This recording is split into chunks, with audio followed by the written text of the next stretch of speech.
Yeah, good night. And build up the live. We're going to build the live of tonight. We're going to talk about how we're going to retrain the pancreas tonight. Yeah.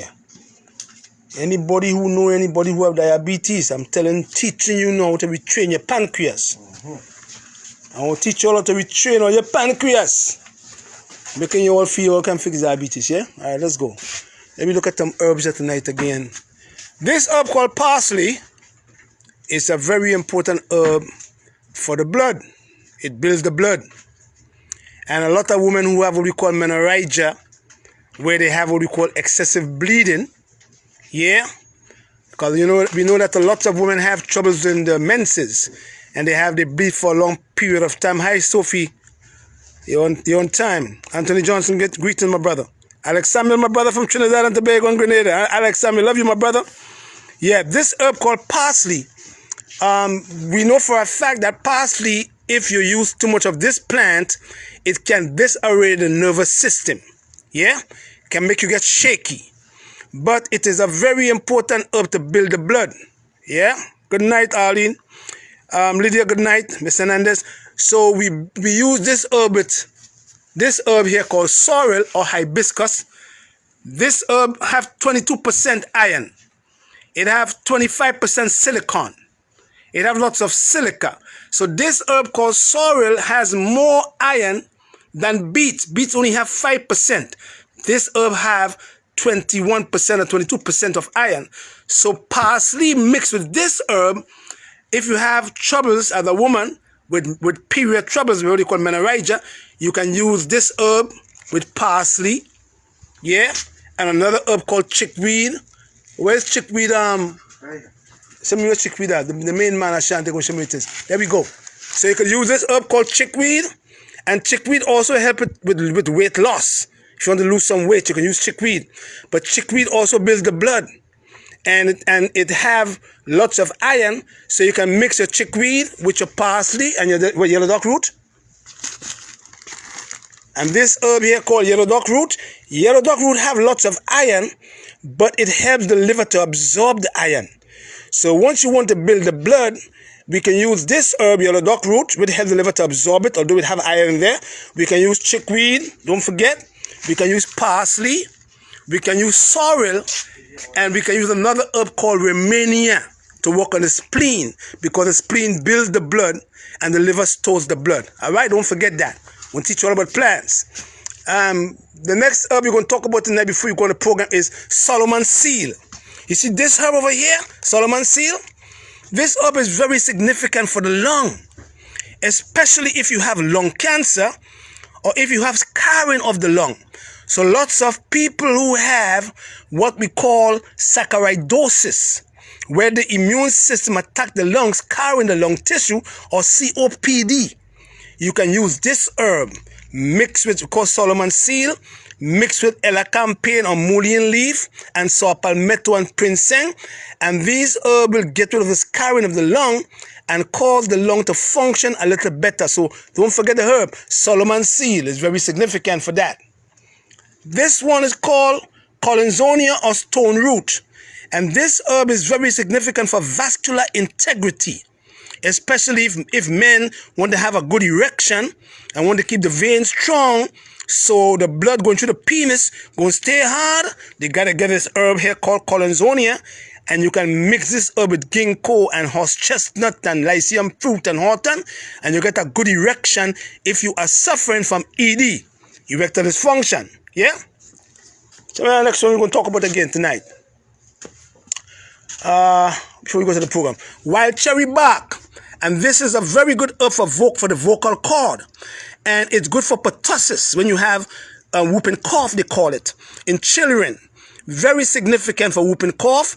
But if you have a child that have the whooping cough, and the child have what we call trouble with speaking, or singer, who is singing and losing their voice, use some wild cherry bark and mix that wild cherry bark with some lemon balm and some echinacea. And if there is any kind of trouble in the throat, you can put some golden seal or some garlic, and you're going to fix any kind of trouble in your vocal cord. We're going to talk about those and another set of herbs again next time, okay? Wonderful. But tonight we're going to talk about how we're going to retrain the pancreas to function. So the question is, we're going to look at the glycemic index. I'm going to show you what my sugar level is at tonight, and we're going to show you now what after you eat sugars, what can happen to the pancreas. Number one, this is a mango. This is an apple. This is a grape. This is a tangerine. Yeah, they are all sugars. Yeah, so a lot of people who have diabetes always feel because these fruits have natural sugars that they can ingest them on a regular basis. That is not true, because although they are natural sugars, they can elevate your sugar very high, because your sugar need to be, your pancreas need to be retrained. So the question is, the glycemic index in this fruit. Can anybody give me the glycemic index in mangoes? Give me the glycemic index in mangoes, if you know what the glycemic index are in this particular fruit, the mango. I'm looking. Give me the glycemic index in a mango.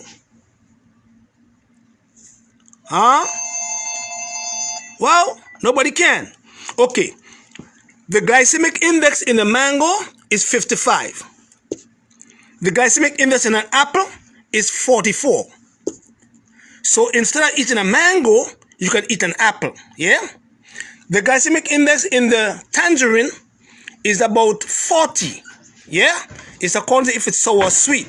Yeah? Now, the glycemic index in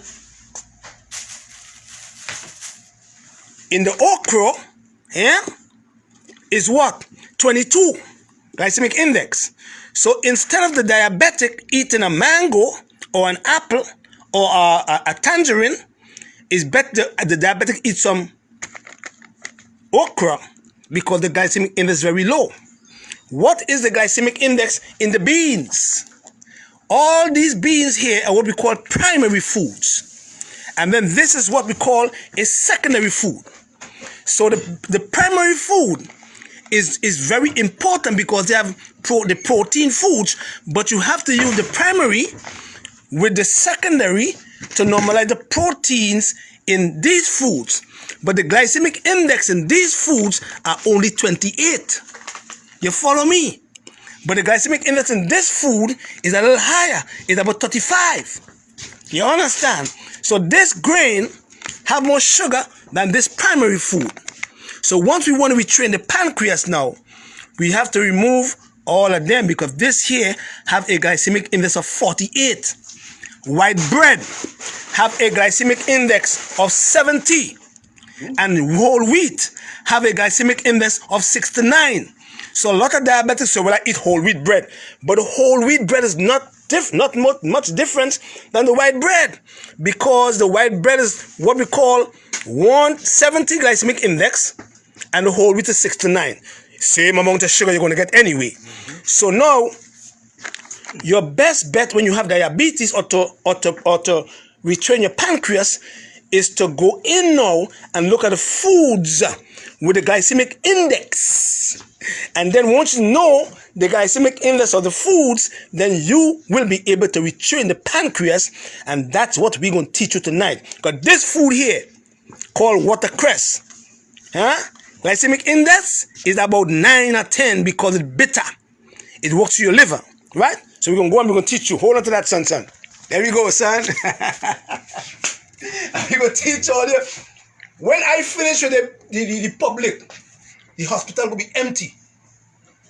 They will like me. You see, because I'm teaching you how to retrain.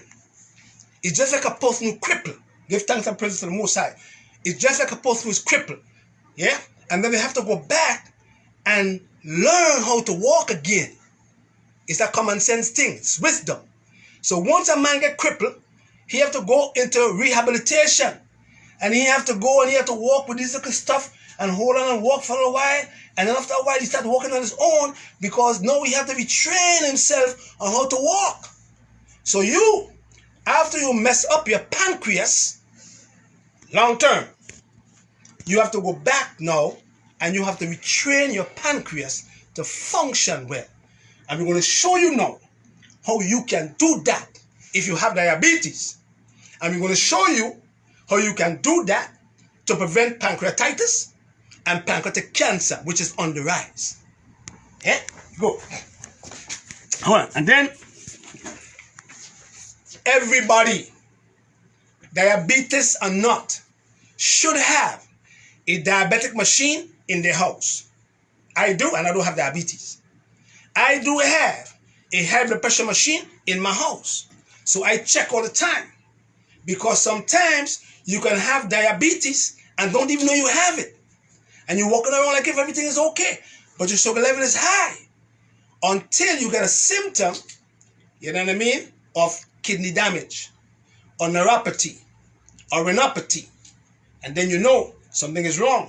You see what I'm saying? So the machine is important, but it's very imperative that you also have a doctor do your A1C in the blood to see how high your sugar levels are.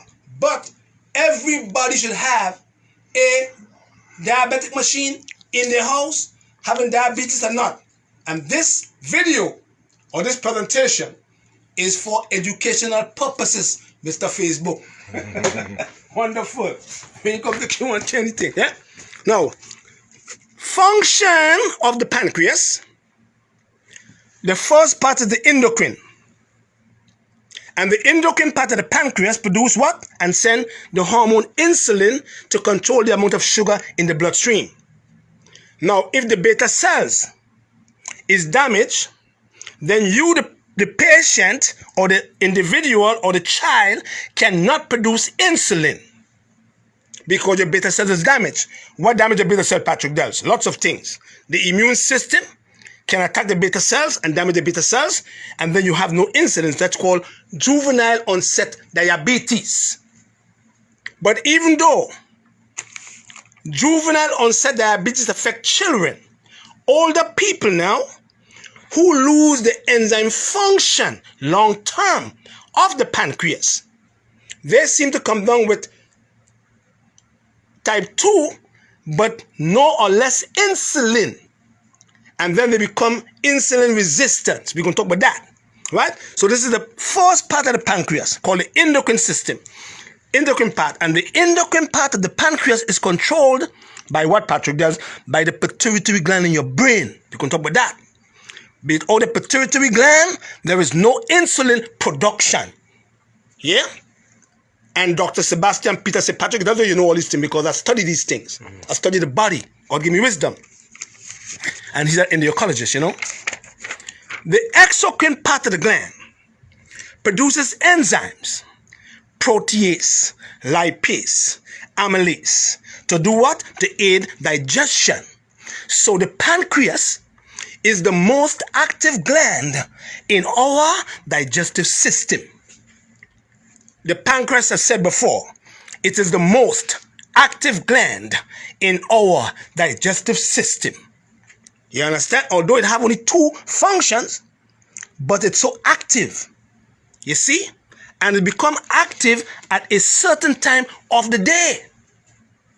A certain time of the day, between 10 a.m. in the morning and 6 p.m. in the evening, is when the pancreas is active. That's when he's bad. You see, after 6 p.m., he is now going and taper down to regenerate. And if you, the individual, do not give the pancreas the time to regenerate between the hours of 8 and 1 and 1 and 3 a.m. in the morning, you're going to have troubles in the pancreas long term. And you're going to get either pancreatitis, or you're going to get pancreatic cancer, or you're going to get diabetes and complication from that disease. So we're going to teach you how to retrain it if it's all messed up. All right, so we know the endocrine part of the pancreas produces and send the hormone insulin to control the amount of sugar in the bloodstream, because insulin is like a hormone, is like a key. You see? So the insulin has to come like this, and it must go into the receptor, and you have to open the door. Ooh, and then after you open the door, the sugar goes in, ooh, and we burn the sugar as fuel. Because sugar goes up and out. Don't forget that now. Yeah? And this exocrine part of the gland produces enzyme, protease, lipase, amylase, to what? To aid digestion. We're going again now. What organ maintains our glucose levels? Answer, the liver does that. And because the pancreas is tucked under the liver have to maintain our glucose levels. So the liver, because it produces bile, and that bile production supposed to turn certain acid into alkaline, pH that is, the liver is important in maintaining our glucose levels because the bile and the bile salts that the liver produces is very significant in keeping this part of the body, which is the small intestines and the pancreas enzyme pH in an alkaline terrain, because bile deals with alkalinity. So the liver maintains our glucose levels. Which organ releases wet sugar into the blood? The liver. See the liver again. So when your sugar levels go low, your liver supposed to wring the wet sugar and release it back into the bloodstream so you could get better. So you don't have to faint. You understand? Which gland control pancreatic function? Answer, the pituitary gland. Your pituitary gland in your brain controls the function of your pancreas, because it is part of the endocrine system, but because the anterior part of the gland is so significant, it helps with the production in terms of the pancreas of your what? Of your insulin. So the gland in your brain called the pituitary gland controls the pancreas. It also controls the sex organs in men and in women. It also controls the thyroid gland. It also controls the kidney, the pituitary gland. Your pituitary gland also controls your adrenals. You understand? That gland. So the pituitary control pancreatic function because of that enzyme called that hormone called insulin. Without the pituitary, your pancreas cannot produce insulin. And no doctor who deals with endocrinology could do that either, unless they know better. Which gland sends a signal to the liver to release wet sugar back into the bloodstream? Answer, the adrenal glands. So once your sugar levels drop low and you have hypoglycemia, because hypoglycemia could come from too much sugars too. Lots of people know that. Lots of people do not know that too much sugars in the diet can cause you to go hypoglycemia long term. See? So once you drop under a certain level, if you drop under 60 milligram per deciliter, that's low in the medical system, and then your adrenal glands say, uh-oh, this person's sugar is too low, so the adrenals have to send a signal now to your liver to release the wet sugar back into the blood so that your sugar could go higher. You don't faint and get irritable, because the body is one entity, they work together. There's different parts of it, right, son? There you go. I'm teaching all that tonight. Where is amylase produced beside the pancreas? Amylase is also produced in the small intestines and also in your saliva beside the pancreas. So amylase is produced where? In the saliva. It is produced in the pancreas, and it's also produced in the small intestines. So you take a piece of bread or some piece of bread, and you start chewing that piece of bread or a piece of potato, and then all the saliva, the enzyme in the saliva called amylase, starting to break down the sugar chains right in your mouth with all the starches. And then when the starch gets into your stomach, then the amylase that is produced in your saliva, the acid in your stomach kills the amylase. So the amylase is dead. in the stomach because the acid pH in your stomach kills the amylase that break down your starches or your carbohydrate, whatever they call it, sugar. So your bread, after being chewed and being pre-digested in your saliva, when he gets into the stomach, he cannot stay. He moves because the acid kills the enzyme that breaks him down. So he runs, and he runs straight into your small intestines. And then your pancreas and then your small intestines start producing more of that amylase to finish the digestive process of the bread and the potato in the small intestines. That's how it works. But because you mess up that process long term, you in turn mess up your pancreas. And because the medical system did not show you how to retrain it, he put you on a drug forever and ever. Amen. We go show you now right there, son. There we go, man. Here we go again. Wonderful. So the amylase is produced also in the mouth, in the small intestines, and also in the pancreas. We go again. In what pH does the pancreas function? The pancreatic secretion functions in a pH of 8.0 to 8.3 alkaline. But you mess it up so bad that you change that pH composition in your pancreas, and then long term, your pancreas starts to burn up the enzyme function in the exocrine part of the gland, and then you get diabetes, or you get pancreatitis, or you get pancreatic cancer from smoking and all the alcohol you've been drinking, and then you have no gallbladder. And because the gallbladder and the pancreas share one doctor, you are now messing up your gallbladder. And in turn, you mess up your gallbladder will affect the pancreas, and then you will get pancreatitis, number one. And number two, because you change up the pH in the pancreatic secretion, now you are not producing your enzyme inside the exocrine part of the gland, and you're not supposed to produce it inside there. You're supposed to produce all the enzyme outside the gland, and then you get pancreatitis, which can lead to pancreatic cancer. Take that. They don't teach you that because they want you to know the truth. Yeah. So the pH in the secretion of your pancreas, function in a pH of 8.0, 8.3. So they give you a drug, and the drug called metformin. Yeah.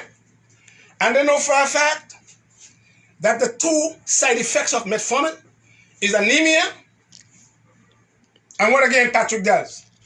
Lactic acidosis. So if you have diabetes and they give you a drug taking 1,000 milligrams per day, and that same drug is causing you to get lactic acidosis, and your pH in your secretion of your pancreas functions in a pH of 8.0. Now, how you going to fix diabetes? Tell me. You can't, because the drug you're taking already is causing you to have lactic acidosis and anemia. So you have to take the drug forever and ever. Amen. See? So you have to retrain the pancreas and shoot back the enzyme function, and then also go back and retrain the pancreas. In that way, you can bring back the secretion to 8.0, 8.3. And when the pancreas function in that pH, you can never burn up the enzyme function.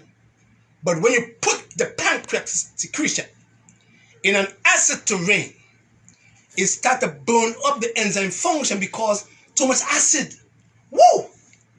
And then you start to get troubles in your digestive system. You start to get troubles with pancreatitis. And long term, you start to get a tumor in your pancreas. They call it pancreatic cancer. Tail of the head. Wonderful. In what pH do the small intestine function? The small intestine function in a pH of 6.5, 7.5, or even 6.0. Yeah? 7.5. in the ileum, in the jejunum, and the duodenum. All the pH down here in the small intestine is 6.5. But once the food gets once your food leaves the digestive system, upper that is, and it goes into the small intestines, your same pancreas start to produce what we call sodium bicarbonate, because the pancreas is wise and he knows that he must produce sodium bicarbonate to change the pH from 6.0, 6.5 to 7.5 in the ileum, so that you don't get duodenum ulcers. And you don't have the acid now from the intestine eating up the lining, causing you to have troubles with absorption. You can't absorb nothing. So the pancreas is very significant, man, in health. But because we burn it up so early in age that we kill it long term, and then the man comes and says to you, I have diabetes, and you can't fix it now because it's not reversible. Although diabetes is a complex disease, you can retrain your pancreas and push it back where it's supposed to be and help the pancreas to produce sodium bicarbonate to help the same small intestines to what? To change the pH from 6.5 to 7.5, where you could function and finish and break down all your food down here. In what pH do the stomach function? Upper, 4.6, lower, 3.6. So now you're 1.3. But it shoots up to 3.6. That's what the stomach function. So if that's common sense, if you have all the acid from the stomach, just being all acidic because you're eating the wrong way, and then you know for a fact that the pancreatic secretion function in an alkaline terrain. Once you start messing up the stomach, you're going to start messing the pancreas up, because they are both part of the earth system. They are both part of the earth. The stomach and the pancreas is part of the earth system, including the small and the large intestine. They are the earth. So once you mess up the process in the stomach, you're going to mess up the pancreas long term, because the pancreas depends on the stomach. And then the stomach depends on the pancreas. And then the pancreas depends on the intestines. And the intestine depends on the pancreas. And then the pancreas depends on the liver. And the liver depends on the pancreas. And the gallbladder depends on the pancreas. And the pancreas depends on the gallbladder, because they are brothers and sisters in that particular area. Dig that now. Follow me. What do exocrine in the mucosa of the small intestine produces? Question: what do exocrine in the mucosa of the small intestine produce? Mucus. Mucus. Why mucus, Patrick? So everybody's talking about mucusless diet and mucusless diet. You must have mucus, son. Yeah? Mucusless diet. Too much acid, no good. You must have mucus. The body must have mucus in the mucous membranes. Mucin, they call it. So what do the exocrine in the mucosa of the small intestine produce? Mucus. Mucus. Because in the beginning, before the food gets into the small intestines, it is 6.0, 6.5 acidic. But the ileum, supposed to have a pH of 7.5, when the pancreas can send or produce sodium bicarbonate inside there. So the body is so wise, he have to protect the lining of your small intestines from the mucus before your pancreas can produce that sodium bicarbonate to send into the ileum to change the pH to 7.5. So what do the exocrine in the mucosa of the small intestine produce? Mucus, sucrase, maltase, lipase, lactase, peptidase.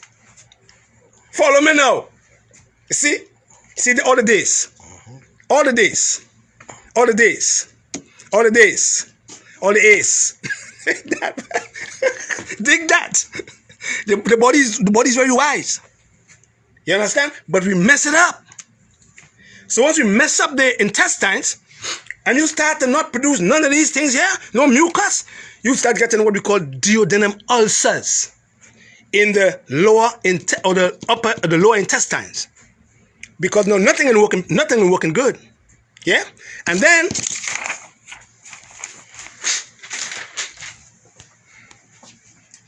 you're eating one set of acid foods. Yeah? Stay right there, son. Come, son.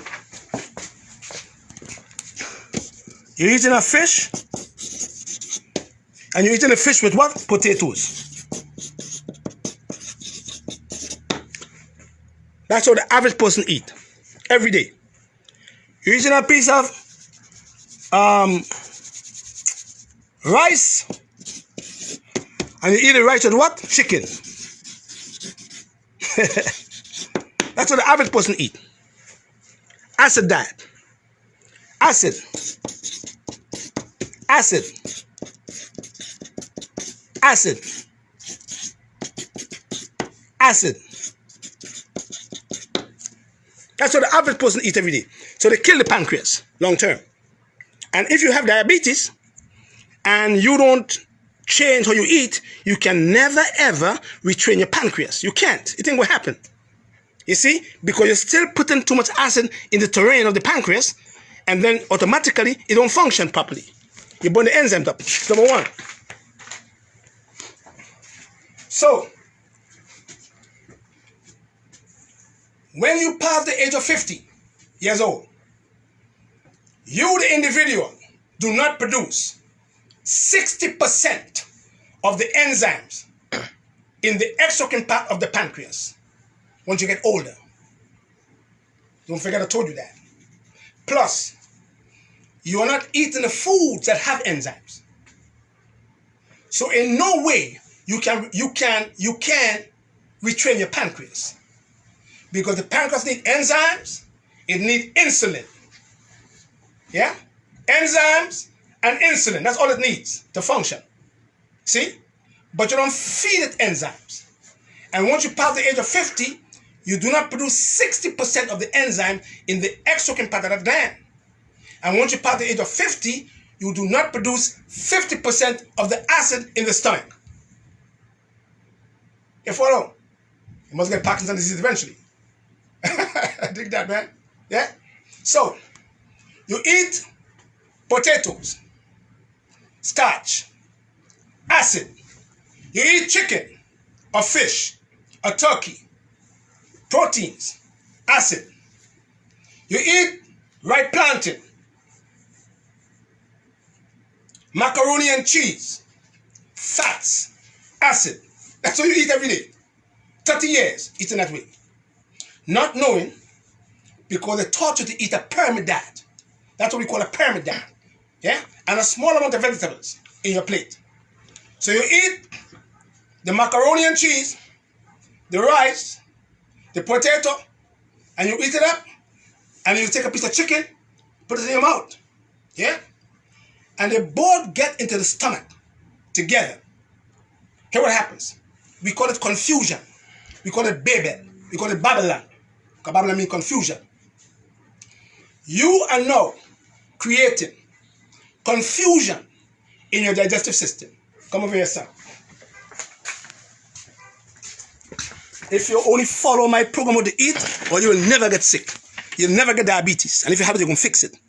Now, when you eat the starch with the protein, and they both get on here, the starch, which is the rice and the potato, he cannot stay here. He has to move. You understand? Because the acid that is produced in the upper and lower part of this organ kills the amylase that breaks the starches down. So he must move. And you have to run inside here. Yeah? To finish the digestive process down here. Yeah? But when you eat the rice and the potato and the macaroni and cheese with the chicken or the fish, he stays right here. He can't move because the rice have to move, but the chicken and the fish, which is the proteins, they get into the stomach, and then the acid also kills the protease that breaks down the chicken and the fish, and that's why the white man eat a lot of what we call rare meat. To get the protease in the rare meat. That's why you give me some meat on rare. Because you want to get all the protease in there. But you cook out the protease, but when the protease get into the stomach now, the fish that is, the acid kills the protease from the chicken and the fish, but the protease, the chicken and the fish have a backup called pectin that resists the acid. So all the proteins are just right there. But because you didn't know better, you start eating the protein with a starch, and they both get inside here, and then the starch say, oh my goodness, you eat me wrong, so I have to wait till this goddamn protein digests first, and the chicken takes 7 hours. Oh my goodness, Patrick, you're killing my ass. And then he said to you, God damn, you're killing me, man. The fish take 12 hours in your stomach. So the chicken is right here, digesting for 7 hours. And then the macaroni and cheese is sitting right here, and he's idling. And the rice staying right here, and he's idling. And the potato staying right here, and he's idling. And he have to wait for 7 hours. At 12 hours is according to how long the fish take to take 12 hours, that is. And he waits right in here, and he said, I can't go because the fish taking too long, so I go ferment in your ass now, man. I'm going to ferment. And he start fermenting. And once he start fermenting, he start causing acid to form. Acid to form. And then after the fish digests, the starch moves and he come down here. But he is so toxic already because he have pay toxicity, pay fermentation. He start changing the pH in the small intestines because now your pancreas is lazy now. The pancreas say, oh shoot, man, you stay too long in the stomach. I can't function, boy. So I'm going to kill your ass down here. I'm going to leave here unattended. And then you start getting duodenum ulcers. And then the fish is still here waiting to see if you come finish down here with your start food. And the start do so. And he all finish up here. And when he finish up here, the chicken and the fish do, and he moved down here. But he is also fermenting already. And he moved here. And when he moved here now, he's so fermented now, and gases start forming, excessive amount of gases, and then you start producing slow transit time, and you start producing ketol and formaldehyde inside here now, because once he ferments here, he gonna ferment there. And once the food ferment here, and he sits here, he invites all these bacteria and all this acid, because now he's all messed up and fermented, and he have putrefaction. And once he putrefaction they call it, he start creating all these acid inside here. They call it Crohn's disease, or they call it mucus colitis, or they call it diverticulitis, or they call it IBS, or they call it, what do they call it again? They get all in there, they give them dysbiosis, all because you left him here for too long and you did not know how to repair him. And then, once you mess him up, you come right here and you mess him up to the pancreas. And then all of a sudden, after 20, 30 years of eating that way, the way they taught you to eat, you start getting diabetes. Because now you start changing the pH in this gland, which is the most active gland in the digestive system, and you start getting diabetes, and you start getting pancreatitis. And then the man coming to you, there's a tumor in your tail of your pancreas, or there's a tumor in the head of the pancreas. You start getting gallbladder stones, gallbladder malfunction, gallbladder sludge, because him and the gallbladder share one duct, man. And then automatically you mess him up, and when you come over here, son, you mess him up too, because he produces bile, and the bile is supposed to be alkaline, and the bile is supposed to be dumped inside here so he could emulsify your fats. But because you're eating the food so wrong in combination, he becomes fatty. You get a fatty liver, and when you have a fatty liver now, you start to get what you call insulin resistance, because now the fat is blocking the receptors, and the sugar can't get in, and they give you diabetes long time. Tell all your mind. That's what it is. That's what it is. You see, and you're going to the doctor now. Okay, now. You just eat a big plate of food, yeah? And you're gone, and you go check now.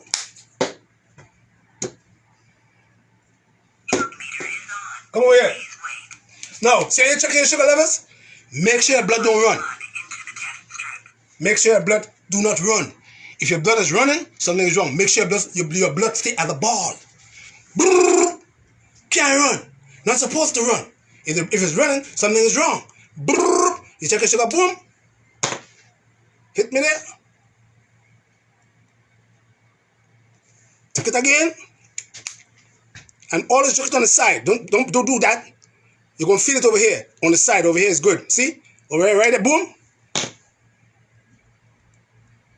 Yeah. That needle, up needle. Up your foot, Patrick Dello. What kind of thing is that? You afraid me out? Yeah, juke my man. Juke my man. Yeah? You afraid me out? Yeah? You afraid me out? Hold on, man, hold on. Okay, I'm coming for you, hold on. Come on, juke my man, juke my man, juke me, Jed, juke me. I feel it. I feel that juke. No be talking, man. Damn, son. See that? That blood supposed to stay just like that. Not supposed to run. If it runs, something is wrong. You do like that? No, see it here? See that? Keep the blood at the ball. If the blood ball, then you're cutting good, yeah? Boom. And see, check your sugar levels? Boom. Say one. And you say, damn. Ooh. What's that? 108 milligrams per deciliter. So I can go and eat an apple, which is 44 glycemic index, yeah? And then if I eat an apple, it might go up to 140, not 200 and come back down, 140 and come back down. See? So you should have a machine in your house to check before you eat and after you eat. And then you will know if your pancreas is functioning good. You see? Because you will know if the sugar you're eating is good or bad for you. Yeah, goodbye. Yeah, man. Yeah, do that. So, let me show you now how you can go in and retrain your pancreas. Yeah? In the medical system, they say you have insulin sensitivity, you have insulin resistance, and you have insulin deficiency. Yeah? What is insulin sensitivity? Insulin sensitivity telling us that I, Patrick Dels, can eat 2 slices of bread. Yeah, and Ashanti will eat 1 slice of bread. Yeah?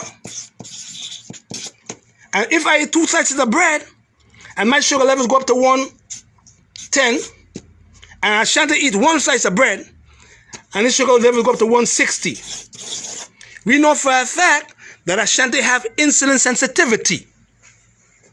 You follow me? That's why you have to have a machine to fix your diabetes. You understand? So once the person eats 2 slices of bread and the other person eats 1 slice of bread, and the person eats 2 slices, sugar goes up high, we know that that person have insulin sensitivity. What about insulin resistant, Patrick? Lots of people overweight, because we know for a fact that 90% of people who have diabetes, either they come from habits because of family members, not genetics now, but a genetic predisposition. Eating the same way your mother and father been eating, you get it too. If you have insulin resistance, yeah, you're going to eat a lot of fattening foods. The food all fat every day, fat, grease. Yeah? And all of a sudden now, your intestines cannot deal with all these fats, can't break it down because you have malabsorption. You're going to sleep in the night with food in your belly. You're doing it for 20 years. You're eating 4 or 5 times per day, and you're crowding up your organs. And the liver say, oh shoot, you're killing me now, so I cannot produce the bile salts to turn your big fats into droplets at the liver, because the bile have to turn everything into alkaline, because the bile is alkaline. Yeah? So the liver say, oh shoot, hell was you, man, I'm going to store the fat. So you have the liver now is not emulsifying your fats, and it cannot turn your fats into droplets. And then your gallbladder says, hey liver, what's going on, man? I need the fat to be emulsified, because your gallbladder can never ever break or turn your fat into droplets. He can't. That's not his job. His job is to emulsify the fats after your liver emulsify the fat, break the fat into droplets, turn the fat into droplets, that is. You can't turn the fat into droplets, so the liver say, okay, I'm going to store your ass now. Boom. He starts storing your fats. And day by day, you're listening, you're eating the same fat and food every goddamn day. And then all of a sudden, the doctor said to you, hey, Patrick, you got a fatty liver. And then all of a sudden, the same fats you've been eating for so long, make you gain some weight in the adipose tissues, number one. And then it goes and it starts to clog up your receptors now. The receptor is the part that takes the message from the insulin. And then all of a sudden, all the fats start to block it up. And because your liver produces cholesterol 24/7, he leave it out. And too much cholesterol is being produced now. So the doctor says you have high cholesterol level 250. Oh, you got to take some drugs for that. Your liver ain't working properly. And the liver says, okay, you're fatty, the liver go, the insulin come now from the endocrine part of the pancreas and said, what the flick, I can't, what happened, Patrick, there's, what going on there, boy? Your receptors all clogged up. I can't get in. And he pushing the key to open that door, and all the fats is blocking him, and blocking him, high cholesterol blocking him. He said, okay, all right, hell was you, man. And he leave the sugar in your goddamn blood, and then the sugar goes all over the place, and goes into your kidney, and start damaging your kidney because it had to pee it out. Dig that. And then he tell you have kidney damage or kidney disease. Yeah? Because you killed the pancreas. Yeah? And then when you pee on the ground, and when you pee, you pee on the ground, and if you pee on the ground, you have too much sugar, you will see the ants coming to you, pee ants. I want you to pee on the ground and just wait for the ants to come. If you see ants running to your pee, that means you have too much sugar in your urine, as a diabetic. And then all of a sudden, you get diabetes. And then all of a sudden, you get neuropathy, nerve damage. All of a sudden, you get retinopathy, eye problem. All of a sudden, you get diabetes and you have kidney troubles. All of a sudden, you get heart troubles. Because no, he, the doctor, did not know that if you are insulin resistant, meaning that you are producing the insulin, but your beta cells are not utilizing the insulin properly, he's going to give you more insulin because your sugar staying high. He's giving you a double whammy because now he's hardening your arteries with too much insulin, man.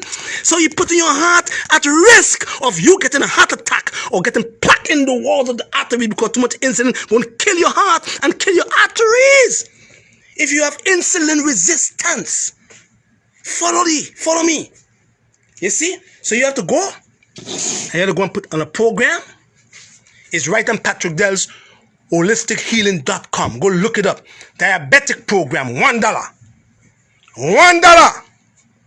And I want you to go on my program and follow it. My program here, watch me now. None of these. You can't eat them. Leave them alone. Leave them alone. On my program, you can't eat none of these. You cannot eat this either. You can't eat none of them. Other than natural, you can't eat them because you are retraining your pancreas. You got to use you have to go to now the food that have the lower glycemic index. And you have to use them, and you have to retrain the pancreas by using plants. So with my program, you can't eat no fruits at all, no fruits, no honey, no maple syrup, no red bananas, none of them. Because now you are going to put the secretion of your pancreas back into an alkaline terrain, 8.0, 8.3. And then when you do that, the pancreas say, oh my goodness, oh, I love this brother, man. He's taking back the pH back to 8.0, 8.3, so that now I can produce enough enzymes to break the foods down, digestion. I can produce enough insulin to get into the receptors to cause the person to have energy, sugar. Son? Eh? And we come and give you what? Gymnia sylvestra, sugar destroyer. Gymnia sylvestra, sugar destroyer. It destroys sugar in the pancreas. It destroys sugar in the blood. And we give you what? Gentian, digestive beta. If you have cancer in the digestive system, and we give you gentian increases the appetite. It is what you call a digestive beta. It increases your appetite. Make you eat. And we give you wild yam.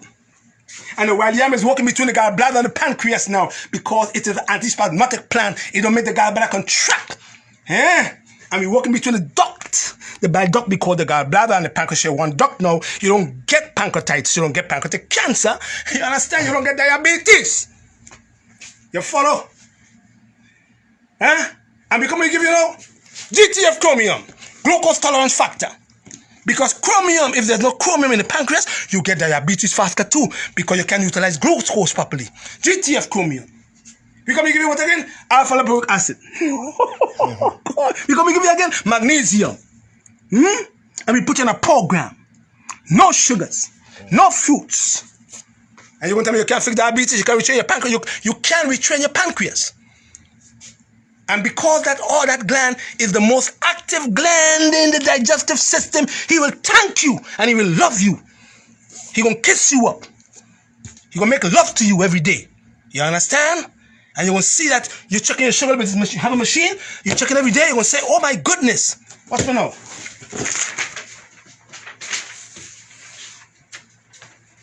You're gonna see. You're gonna start off at 200 milligrams per deciliter. And once you start checking with this here, and you see after the first week, you start saying, oh my goodness, you're going to 150 milligram per deciliter. After the next week, you say, oh shoot, 125 milligram per deciliter. You see, that's the key, because now you're retraining your pancreas now. You're not going back up to 200. Once you go past 200 again, you know that you're not getting better. But you have to go down, you can't go up. And after 125, I say, oh my goodness, I say, you go to 110 milligram per deciliter. You say, oh my goodness, I ain't going back to 150. I ain't going back to 200. I'm coming down. And you're checking every day before you go to bed.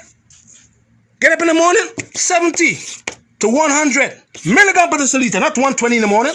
You're crazy. You check. And when you check now, you see that you're staying here and you're eating the food the right way with my program, and you're retraining your pancreas. You're retraining your pancreas. And the doctor said, what the flick you been doing, son? Doctor, I changed my diet. I ain't eating no pyramid diet no more. Pyramid diet is a killer diet. You understand? That's what it is. And you fix your diabetes. You retrain your pancreas. You get rid of pancreatitis. And you prevent pancreatic cancer. Because why? You're keeping the pH at 8.0, 8.3 in the secretion of the pancreas. You can never get cancer doing that. Never. And you're keeping your gallbladder healthy too. No gallstones, no sludge in your gallbladder. You're keeping your liver healthy to produce bile salts, to turn the fats into droplets. And because they all talk together, brothers and sisters, and you get good, you're going to feel better. You're going to feel good. And you're going to give God all the glory. I tell you. 95% of the people on that diabetic program reverse diabetes. Go to it. PatrickDellsHolisticHealing.com. $1 it costs. $1. And let's follow it. Just follow it properly. If you have discipline, discipline is the key. Follow it. And see how good you will feel. Because lots of people who have diabetes is prone to getting pancreatic cancer. Faster. Check yourself. Give thanks, you know. Wonderful.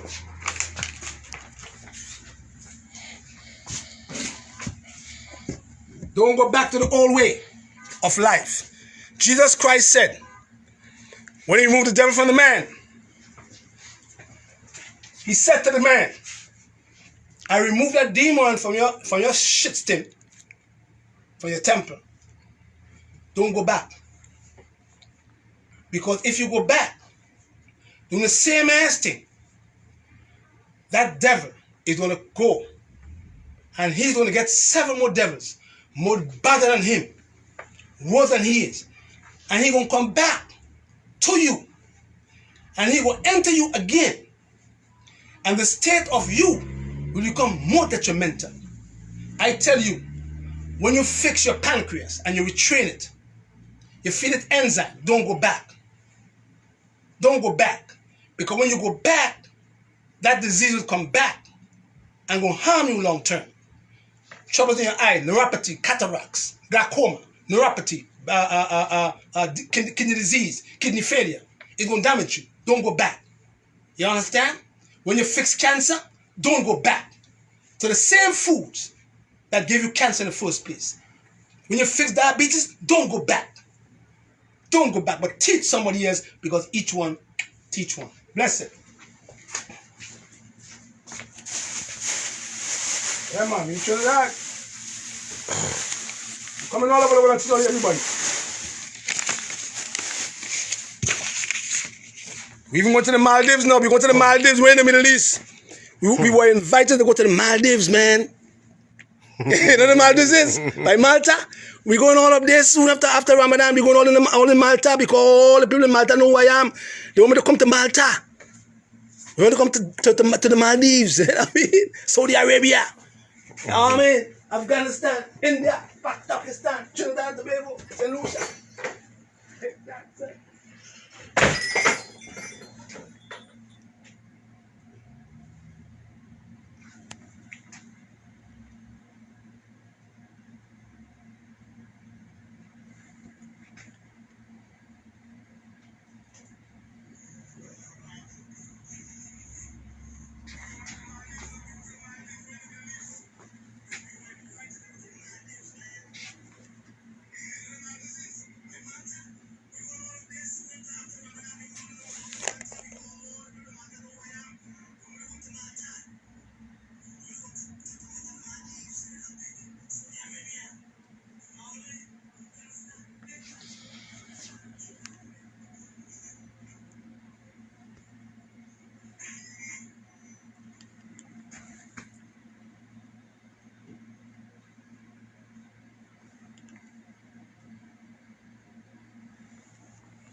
Mm.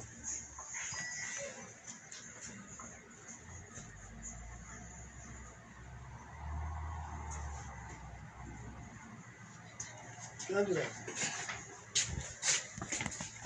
Yeah, Patrick, that's holisthealing.com. Yeah. You can't just want to make them break outside. You can't, and you can't, and you can't do that. You gotta get back to the order.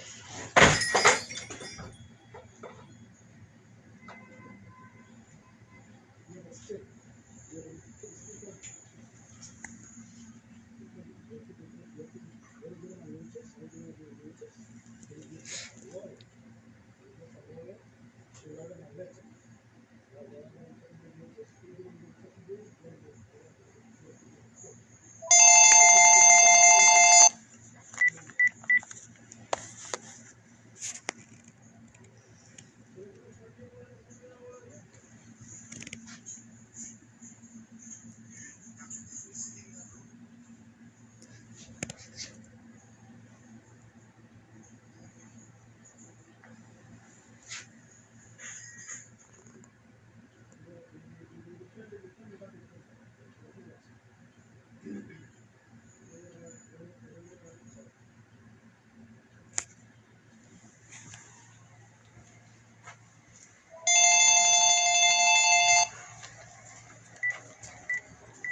That's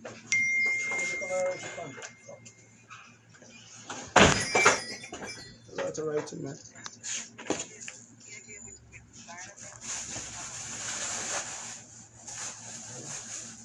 You can't do nothing. You waste of time, that's waste of time. You can't do nothing.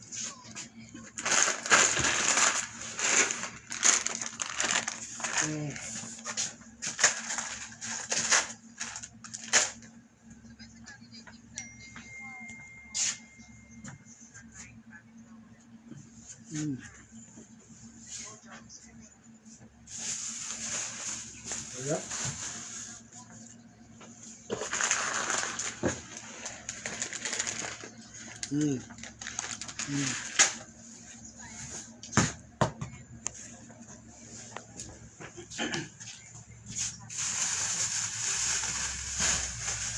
Now you get 70. There's definitely get 70.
407 0917.